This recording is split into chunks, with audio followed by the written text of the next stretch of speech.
Coming up on the FSR Sarc Fighter podcast, Basim Karim has a uniquely difficult diagnosis with sarcoidosis.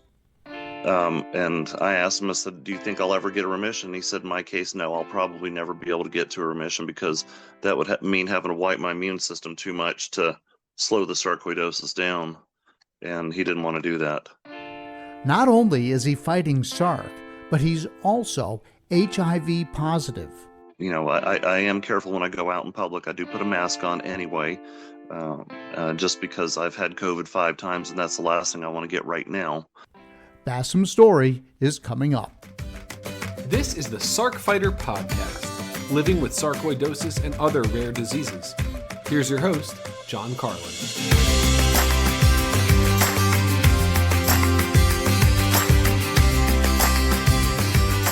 Hello, this is episode 152 of the FSR Sarc Fighter podcast. I'm your host, John Carlin. The date of this recording, December 1, 2025.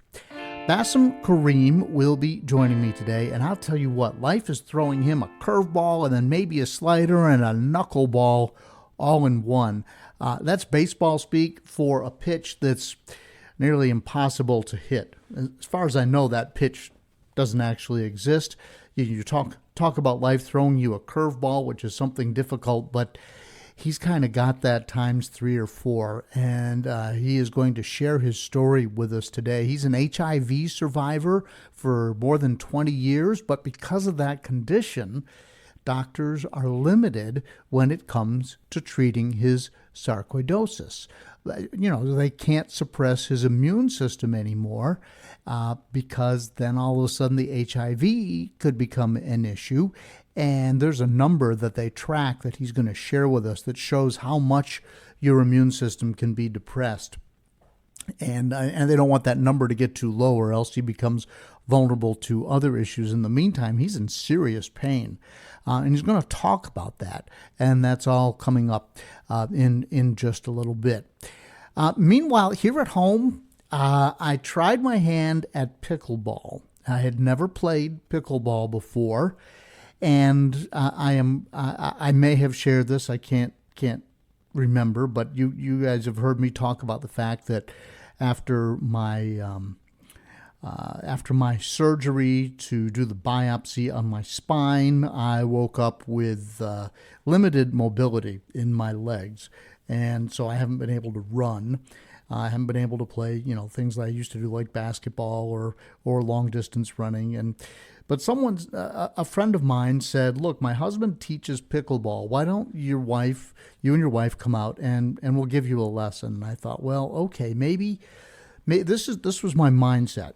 If I'm just chasing the ball, I won't be thinking about how my legs aren't working, and maybe it'll just happen, right? Maybe they'll just go.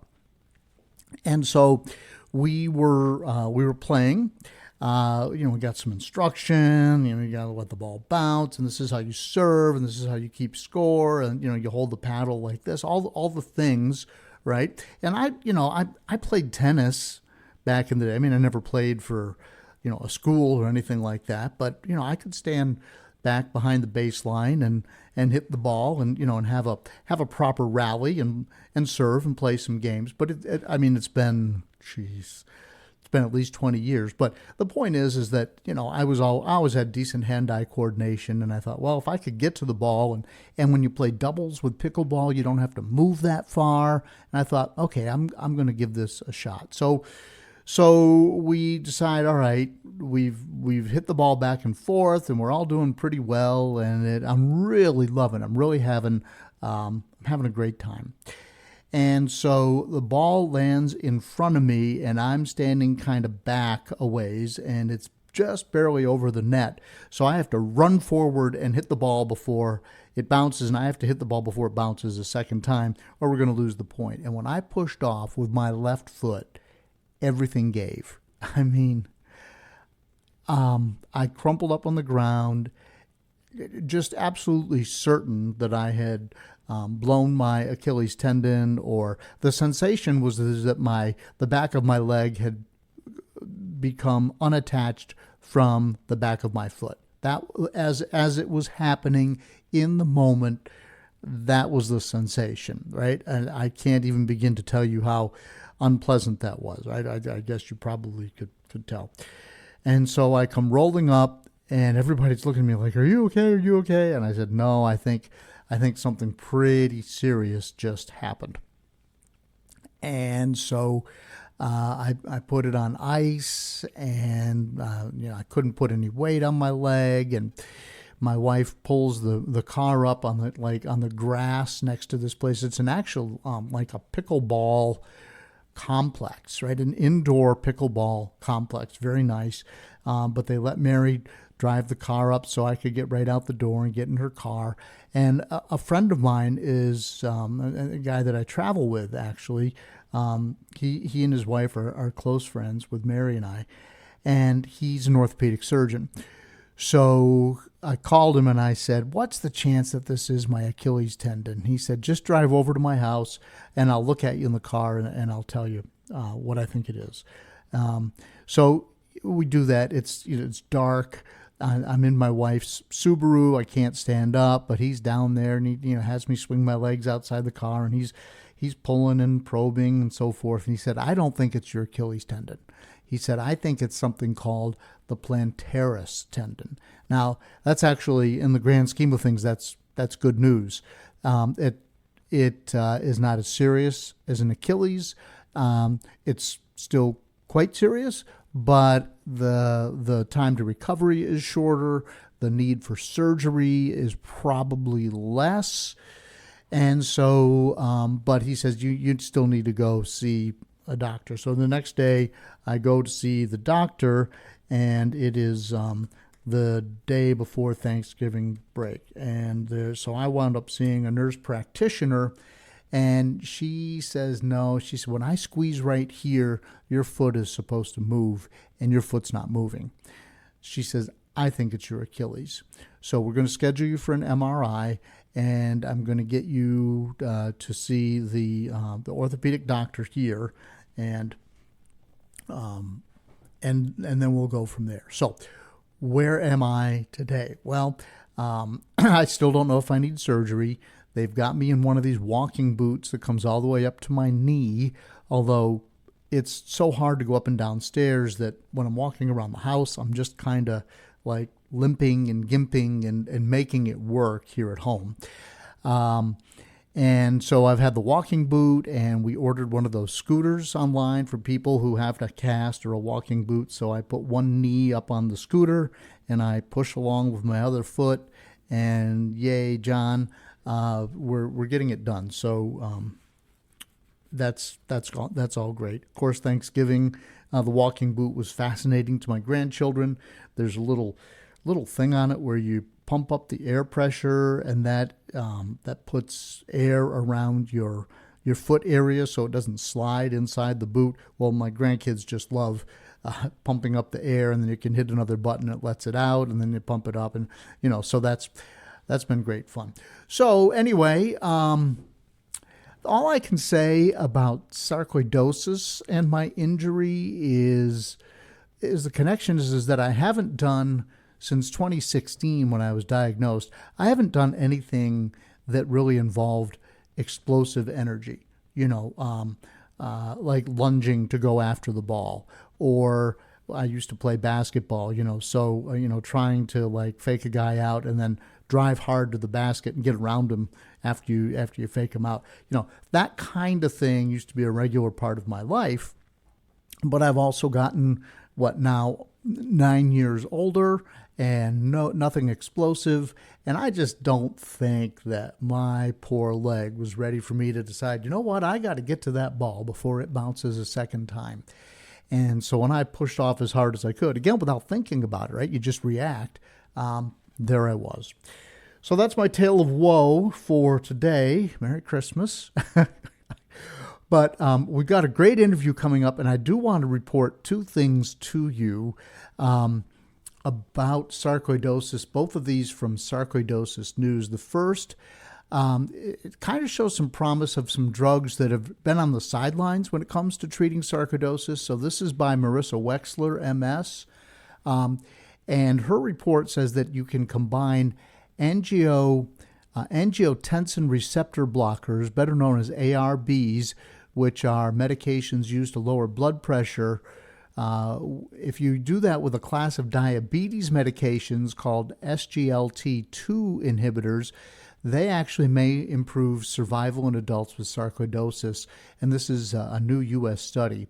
And I'm sort of picking some of the high points from her publication here in Sarcoidosis News. But data showed that the simultaneous use of ARBs, which were previously reported to improve survival in sarcoidosis patients, and SGLT2 inhibitors, quote, was associated with a significant reduction in 5-year all-cause mortality compared to ARBs alone. The scientists noted that the 5-year mortality rate among sarcoidosis patients is approximately 7%, with pulmonary involvement as the leading cause of disease-related deaths. So translated to me, that means this new combination of drugs can reduce deaths, and if you have pulmonary involvement, 7% of people with pulmonary involvement are dying over a 5-year period, and that number was reduced. The team is still stressing that further studies are needed to validate the findings, yada, yada, you know that. But this does look like something that shows some promise. So the other thing that Sarcoidosis News is reporting is this is a study from Ohio State University about how long it takes for pulmonary patients to actually see a specialist. And this is by Margarita Maya, PhD, and she's reporting that about 1 in 4 people with SARC were referred to a lung specialist within a year of diagnosis. And this is again from Ohio State. Because the lungs are the most commonly affected organ in sarcoidosis, seeing a pulmonologist is key, obviously, for confirming lung involvement, monitoring the disease, and then guiding treatment. But still, the study found referral patterns varied widely. And this is probably not going to surprise you. The study finds that black men, white women, older adults, and people with more health problems were less likely to see a specialist. And what I'm surprised to hear here is that black women were not involved. Perhaps the FSR Ignore No More program is helping because black women tend to be the group that has the highest rate of sarcoidosis and are least likely to see doctors. But in this case, it's black men, white women, older adults, and people with more health problems. And then here's a quote here. Specialty care for sarcoidosis is a gateway to advanced care that includes appropriate monitoring and therapy, according to the researchers, and further study of the referral process is needed to ensure equitable access to specialty care. And so I just want to go down a little bit further into this study. And it says, once patients with sarcoidosis get a diagnosis, they then report difficulties finding knowledgeable providers, as well as challenges obtaining medicines to treat sarcoidosis. And so I'm going to back out of the study here and just say that is exactly what you all have been telling me for the past 5 years here on the podcast.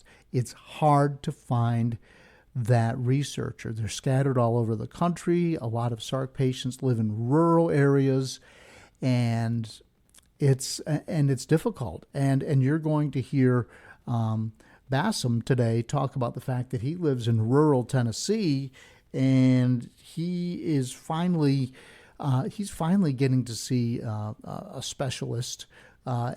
He has seen a specialist, but his doctor may have only 1 or 2 SARC patients. So he's finally going to get to go to a clinic where there's a lot of doctors who are treating sarcoidosis. But this study is this is a big study. They look at medical records from more than 1,000 adults diagnosed with sarcoidosis at Ohio State University Wexner Medical Center. 27% were referred to the hospital's pulmonary clinic, which provides sarcoidosis care within a year of diagnosis. And these numbers are staggering. The median time from diagnosis to referral was 57 months. That's nearly 5 years. And from referral to visit was 1.8 months. And still only 78% of referred patients were actually seen by a pulmonologist. The remaining 22% had no access to a lung specialist. So jumping all the way down, there's more statistics in here, and of course there'll always be a link in the show notes. But given the referral disparities seen at Ohio State, these findings, quote, highlight the importance of considering the impact of socio-demographic factors in referral or on referral to a sarcoidosis specialist. And so we just got to keep beating that drum, right? We got to make sure that everybody who needs to see a specialist is referred to a specialist and then gets to follow up and see a specialist, and that people take these folks seriously. And also, you patients can't just brush it off. You can't say, it's probably nothing, it may self-resolve. No, you got to go see the specialist, because we're looking at 7% of people here who, and these are the worst cases, but they're dying from sarcoidosis. So we want to make sure that everybody gets to go see that specialist, and also I want you guys to know that people are looking at this. And I want to say thanks to Sarcoidosis News and Dr. Margarita Maya, MAIA, for publishing this. This was published on October 28th of 2025. So I'm about a month behind in getting it in front of you guys. But again, the podcast only comes out every 2 weeks. So, but there you are, and I think that's really good information to share with you. Coming up next, my conversation with Basim Karim. I feel like a zombie, just feeding and stumbling.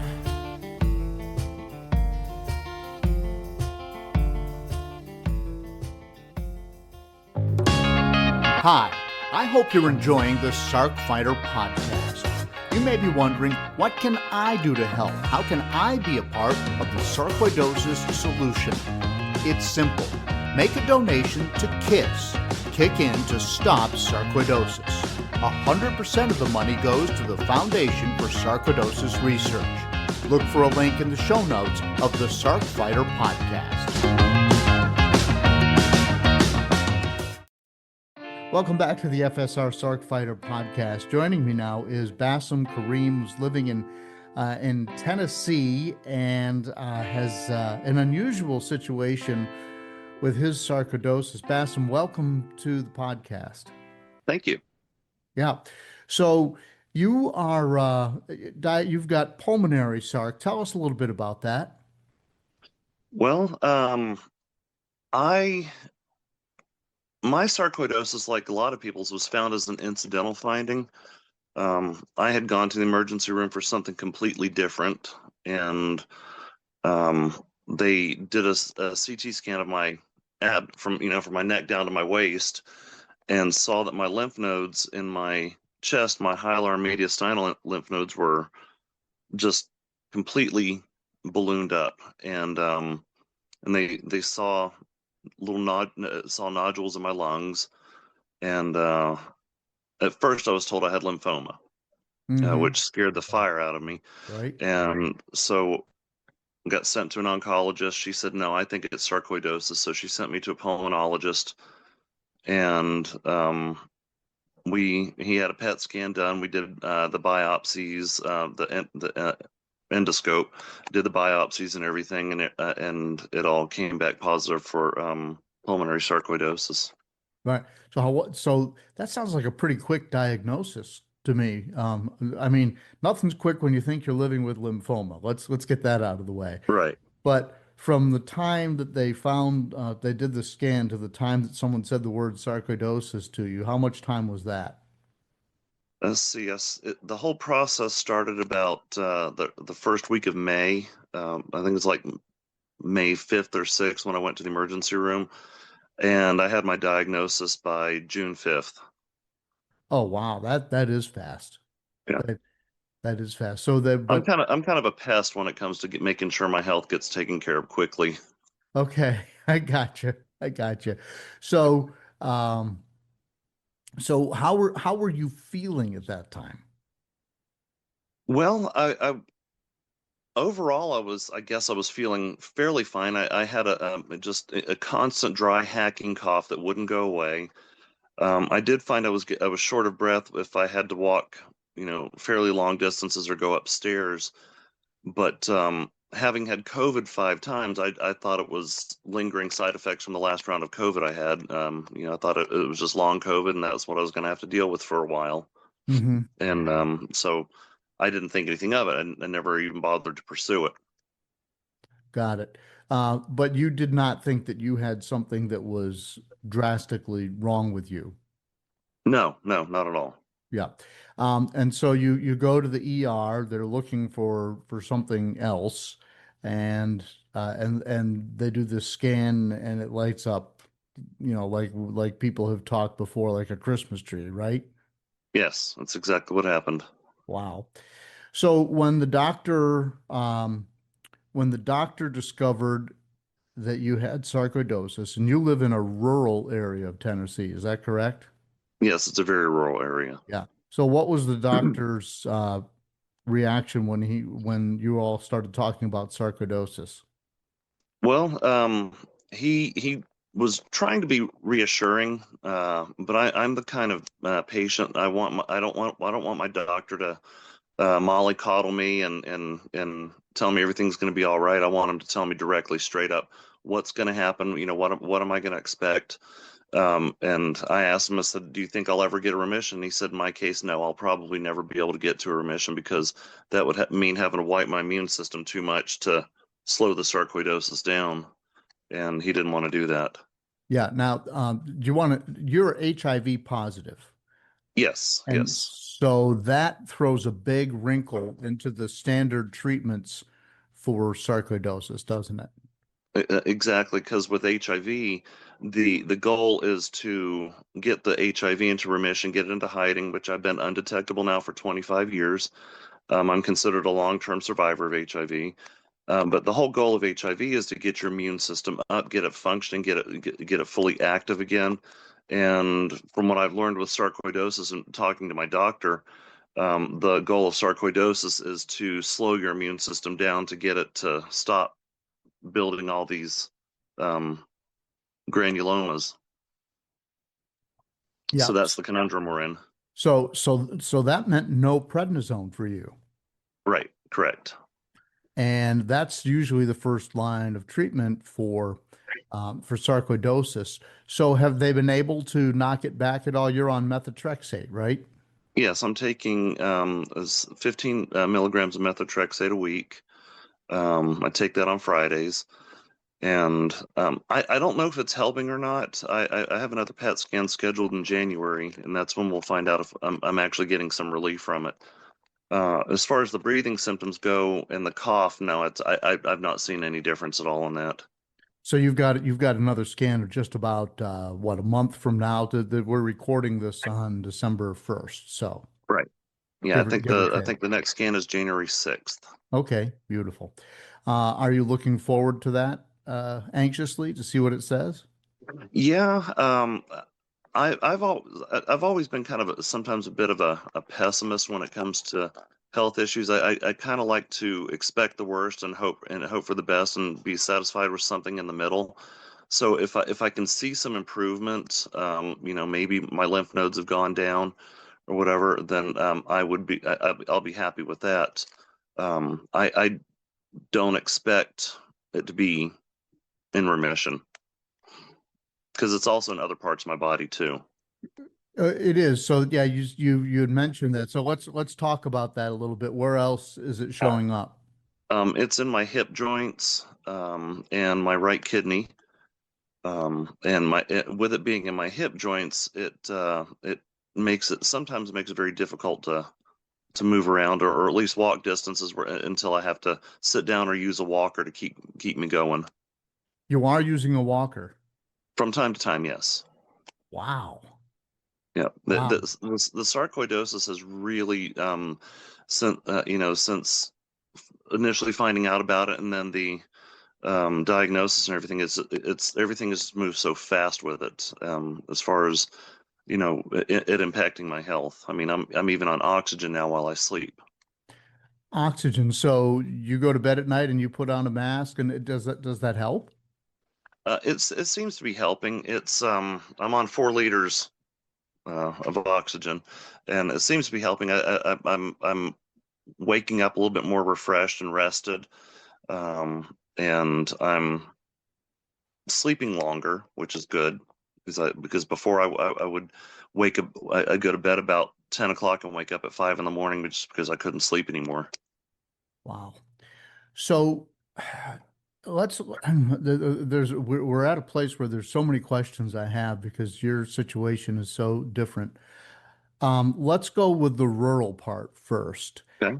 Um, have you been seeking a sarcoidosis clinic or something beyond what your local doctor who diagnosed you is able to provide? Yeah, as a matter of fact, my doctor, because they're with, we have the East Tennessee State University system here, Sure. and my doctor works very closely hand in hand with the Sarcoidosis Clinic at Vanderbilt in Nashville. So I will actually be going there on the 11th of next month, or no, the 10th of next month for my uh, sarcoidosis clinic appointment. And will that be your first one at a major SARC clinic? Yes. Yeah. Are you anxious then to talk to somebody who sees many, many SARC patients as opposed to your doctor where you might be the only one? Yeah, actually, I am because I think that they could possibly offer me some better options for treatment, and maybe they have encountered, HIV positive and sarcoidosis patients at the same time. Do you think it might come to a point where, and I don't know a lot about HIV except, congratulations for having beaten it for 20 plus years. But it might come to a point where the sarcoidosis is the thing you have to attack first and cross your fingers on the HIV side, or how do you navigate that? You're damned if you do and damned if you don't. Very very carefully. In fact, I just because I'm having surgery this coming Thursday, and so because I'm on the methotrexate and HIV positive, they wanted to take a CD4 count, and the methotrexate has definitely impacted my CD4 count. Not as much as I thought it had. My last Prior to taking methotrexate, my last CD4 count was at 778, which is the measure of your immune system. Okay. And the most recent one, the methotrexate had dropped it to about 675. It's about a 100-point drop. And does that mean that you're walking around vulnerable to various things that you might not have been before? A little more vulnerable, but my immune system is still intact enough that if I get exposed to something, it's still going to have some fight to it. I am careful when I go out in public. I do put a mask on anyway, just because I've had COVID 5 times, and that's the last thing I want to get right now. Wow. And but yeah, the treatment has affected my not my HIV but my immune system. For it to really start affecting my immune system or the HIV too much, my immune system would have to drop to about 300 CD4s before the HIV would be able to come back out of hiding. You are really a person who is keeping track of things going on in their body. Yeah, I am because I kind of give my father a lot of credit for that because he was a doctor, Okay. and so he always made sure that I knew how to advocate for myself, be well educated about what's going on with my body, um and know what to do to take care of myself and do what I need to do to get fixed. Gotcha.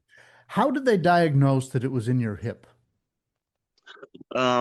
The doctor saw on the PET scan, I guess some granulomas things that didn't look normal in the hip joints, and my hip joints were lit up like a light bulb on the PET scan as well. So is my right kidney. Gotcha. So they did when they did the PET scan, it was like a total body PET scan, more or less. Yeah, it went from my head down to my hips. Okay, gotcha. So you were, I guess, fortunate in that they had the opportunity to look at everything and beyond the lungs as well. Yeah. Yeah. Um, so you told me that you were flaring today. How are you? Describe to us, to the extent you're comfortable, the symptoms you're feeling today. Today, my body's in quite a bit of pain. I'm just, I'm still recovering from my first back surgery, and from back in June, which I had back surgery just shortly after I was diagnosed with sarcoidosis. But today, I've got a bit of a headache that won't go away, and my body can't control its temperature. I mean, I'm absolutely freezing, and it's 80 degrees in the house right now. Really? Yeah, That and is I'm a new exhausted. symptom to Yeah, me. and I'm exhausted. Um, I just I could probably after this interview I'll probably lay down and take a nap. To be honest with you, Wow. Now, so do you work outside the house or work from home or what do you do? I consider myself semi-retired. I'm still employed. I'm on a medical leave of absence from work right now. Okay. And I do have to go back to work in January for 2 weeks to reset my medical leave of absence. And then my doctor's pulling me back out of work again because I am in the process of filing for Social Security disability because of my multiple comorbidities. It's just working full time is tough. And all my doctors have said that if I continue to work the way I have been, I'm not going to live to be 60. Well, And and I'm how old? 54 now. You're I'm 50. 54? Yeah. Okay. Wow, that's tough. Um, and you're in the process, you told me, of moving, and you've Yes. got a walker, and you've got all this stuff going on with you. How are I hope you just called the guys with the truck and said, "Come get the stuff." Fortunately, yes, I do have a moving company that's going to come and get my stuff and move it for me. Got it. Because yeah, there would be absolutely no way I could do it by myself. Right. And are you moving because you want someplace without stairs or anything related to your condition, or you just found a better place?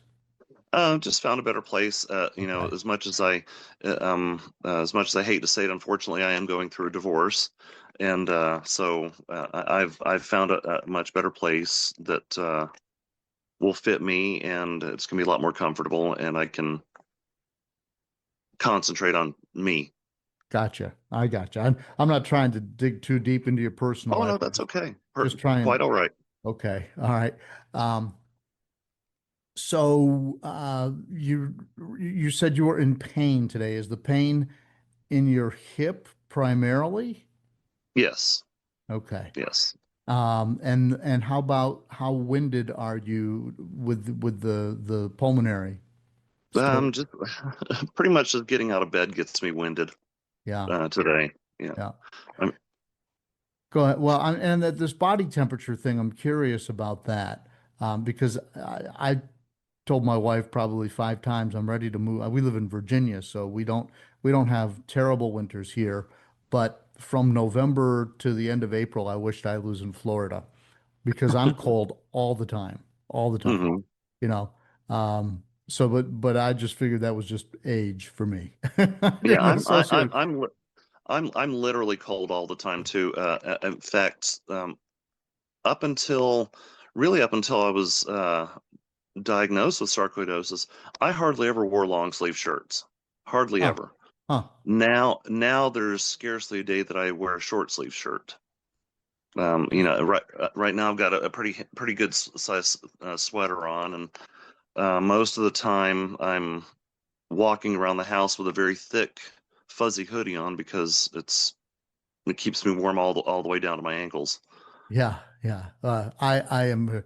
People can't see me, but I'm wearing a pretty substantial hoodie this morning as well. So, has anybody ever told you that the body's inability to regulate its temperature is related to sarcoidosis? Yeah, actually, my pulmonologist when I first went started seeing him, we went over an exhaustive list of symptoms and things like that, and and he said that the inability to control your body temperature, or have your body to control its temperature, is a main symptom. And I do have night sweats every night. You do. Yeah, Yes. that's a classic right there. Yeah. That's classic. Do you get Yeah. them even sometimes just like walking around during the day? That like the flop sweat Oh type? yes, yes. Yeah. In fact, I jokingly will say I'm having a hot flash. Hot flash, yeah. Yeah. I started I started having hot flashes long before I was diagnosed and I didn't know what it was. And my wife was going through menopause at the same time and she said it was sympathy pain. But anyway, now I know that. So, what do you see your life looking like going forward? You're applying for disability. You got some personal issues, so you're moving out. You're trying to retire early. What is your life going to look like going forward with sarcoidosis? Well, hopefully, God willing, I'll still have a good many decades left in me. I'm going to do whatever I can to uh, make sure that the sarcoidosis doesn't damage, and keep it under control as much as possible, so it doesn't damage my organs as much, or at least slows it down. And I just plan on going from day to day and taking it that way, because I'm not guaranteed tomorrow. None of us are. No, So, no, that's for yeah. sure. And So yeah, would you have described yourself as an active person historically? yeah, because at work I work at I work for Kroger. I work at the gas station at my Kroger store, and that requires quite a bit of activity, which I enjoyed. And this has really sidelined me because I'm not able to enjoy the activities that I wanted to, especially on days that I have to take my methotrexate, because that usually puts me down for a couple of days. Yeah, yeah. And do you give yourself a shot or take it with a pill? The pills, yes. Yeah, yeah. Giving yourself a shot is no treat. I don't know if you've ever had to do that. Maybe you have somewhere along your medical journey, but Yeah, I've got type 2 diabetes, so my doctor put me on Mounjaro for that. And God, so I get my shot once a week for that too. you've got a lot going on. Holy Yeah, cow. and surprisingly enough, the diabetes pretty much came from the long-term survival of the HIV, because the medications and everything are just really harsh on the body. Holy cow.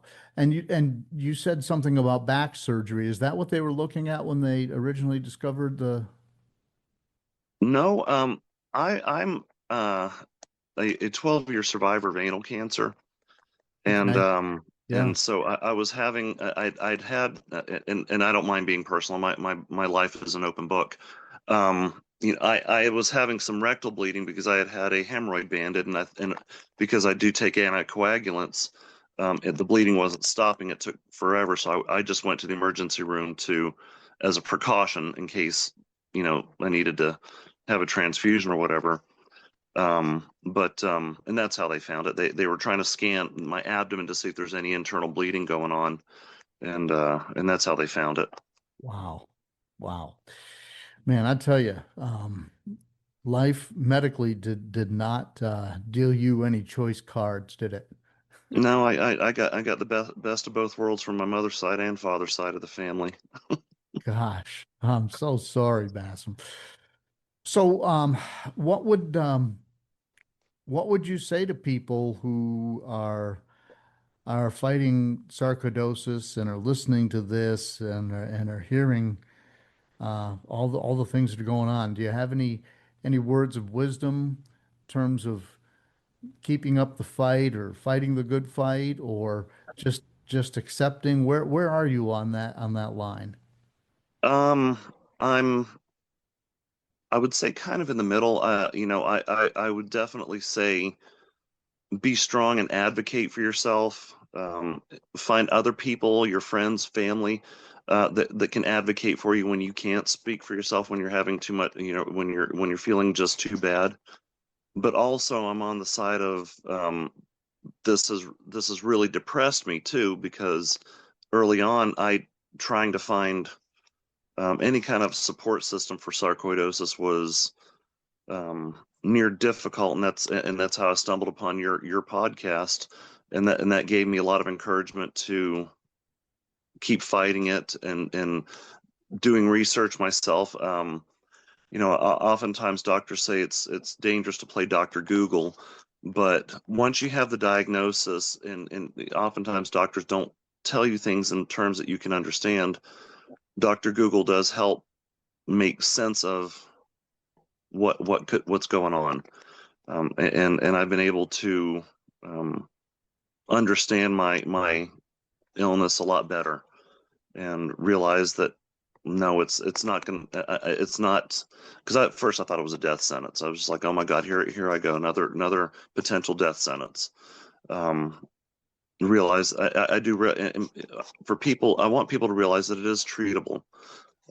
Yes, some of the medications sound scary, but it's your best line of defense to advocate for yourself and to make sure you get on the right medications, the right combination of medications.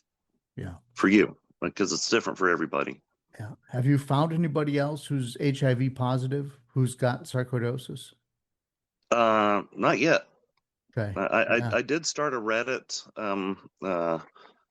page just to see, and so far it's not gained any traction, but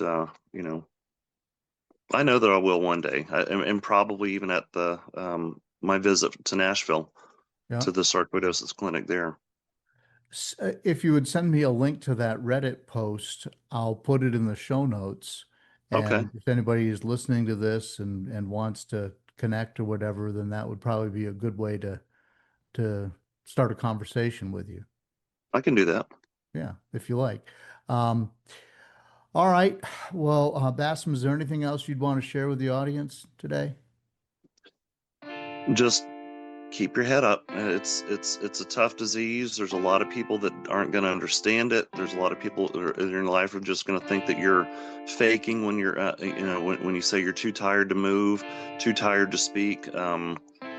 Advocate for yourself and find people around you that will advocate for you and be strong for you when you can't be strong for yourself. Great. Thank you. Thank you. I feel like a zombie, just feeding and stumbling.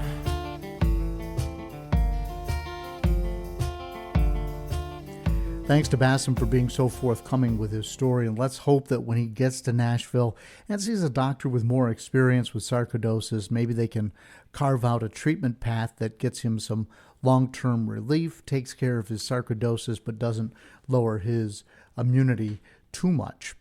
It's the holiday season, right? We're into December now of 2025, so I just want to say happy holidays to you. I am planning to do one more podcast before we get into the holiday season, Christmas time itself, but I can't always guarantee that because of scheduling difficulties, but it is my plan to do that. But just in case I don't, I just want to make sure I have the chance to say Merry Christmas, Happy Hanukkah, and Happy New Year to you. All right.